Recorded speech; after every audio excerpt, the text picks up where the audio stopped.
Ministria e Brendshme e Shqipërisë shpall non grata dhe 2 shtetas të tjerë për veprimtari të dyshimta ndaj shtetit shqiptar. Siç raporton Top Channel, të padëshiruar janë shpallur 2 shtetas nga Maqedonia e Veriut, ndaj të cilëve ka të dhëna për veprimtari në dëm të shtetit shqiptar.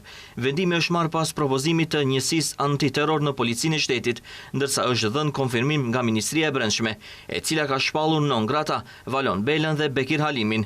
Bela dhe Halimi nuk do të lejohen të futen në Shqipëri për një periudhë 10 vjeçare.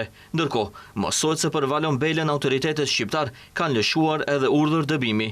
Ish politikani Valon Bela në një reagim në rrjetet sociale e cilëson vendimin si një akt administrativ që sipas tij nuk mund të zbejë kontributin e tij kombëtar.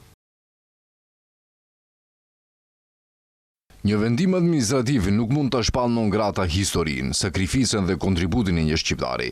Nëse një luftëtar i 3 luftrave kombëtare shqiptare shpallet i padëshiruar në shtetin shqiptar, atëherë pyetja nuk është vetëm se kush u shpall non grata, por çfarë mesazhi po jepet kujtesës son kombëtare.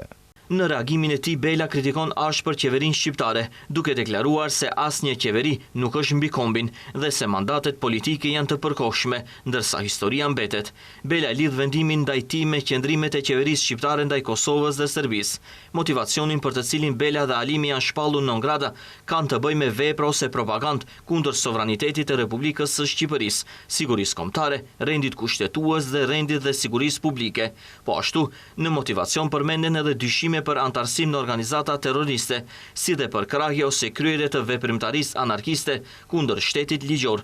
Disa javë më parë, Ministria e Shqipërisë shpalli non grata edhe shtetasen Iqbale Huduti, duke ndaluar hyrje në vend për një periudhë prej 15 vitesh.